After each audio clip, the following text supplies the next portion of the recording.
Pessoal, tudo bem? Sejam bem-vindos ao podcast do Banco BV, o Economia em 5 Minutos. Eu sou o Roberto Padovani, junto com o Carlos Lopes. A gente vai bater um papo essa semana sobre Banco Central.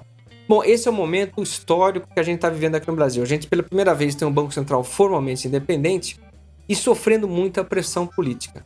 O contexto não ajuda o Banco Central. A gente saiu da pandemia com inflação alta no Brasil e no mundo.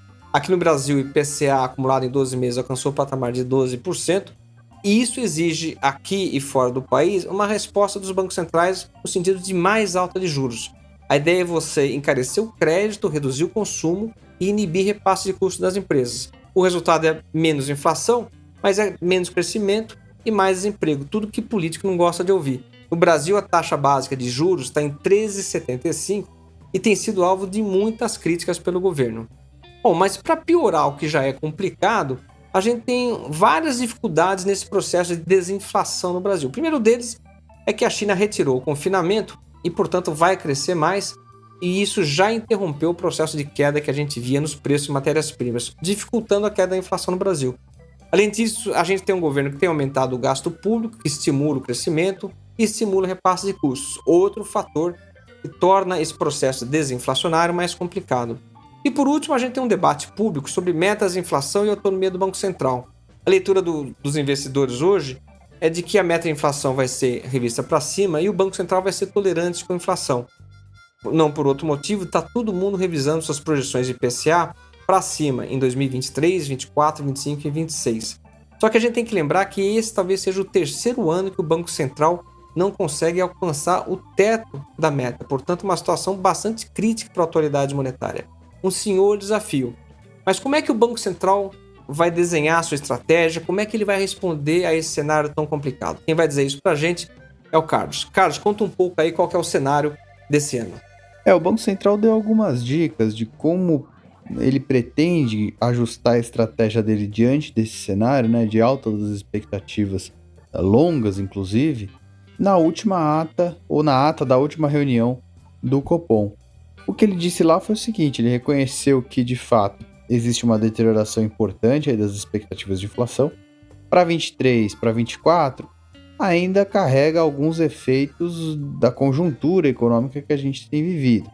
Então, a inflação de 23 e 24, em parte, é explicada pela conjuntura econômica. Agora, de 25, 26, é longo o suficiente para dizer que, olha, as expectativas estão sendo afetadas por fatores que não só da conjuntura atual, mas uma expectativa das pessoas, dos analistas, das empresas, de que a gente vai conviver com uma inflação mais alta e vai aceitar ter uma inflação mais alta daqui a alguns anos.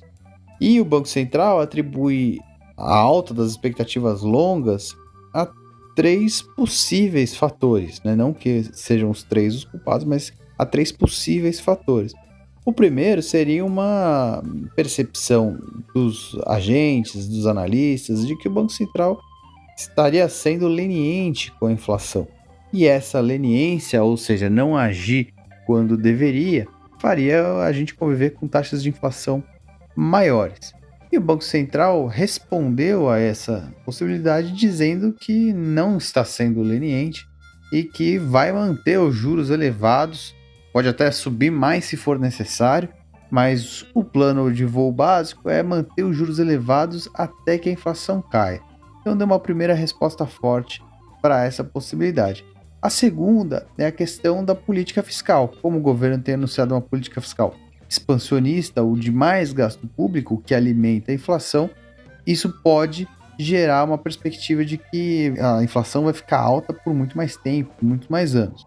O Banco Central respondeu a isso dizendo que, olha, a minha decisão é separada do ciclo político, então se tiver uma política fiscal expansionista que pressione a inflação, eu vou reagir e manter o juro elevado mesmo assim. E o terceiro eventual motivo é, com tantas indicações de uma possível mudança de meta, isso pode estar também afetando a perspectiva daqui a alguns anos. E o Banco Central também muito claramente disse, mesmo diante dessa mudança de meta, eu vou cumprir o meu papel que está estabelecido aqui para os próximos anos de trazer a inflação para a meta estabelecida. Então deu uma resposta bastante contundente ali a essas 3 possibilidades, reforçando o papel do Banco Central de controlar a expectativa de inflação e seus impactos sobre a inflação corrente. Tá certo? Obrigado por mais esse episódio. Até semana que vem. Um abraço.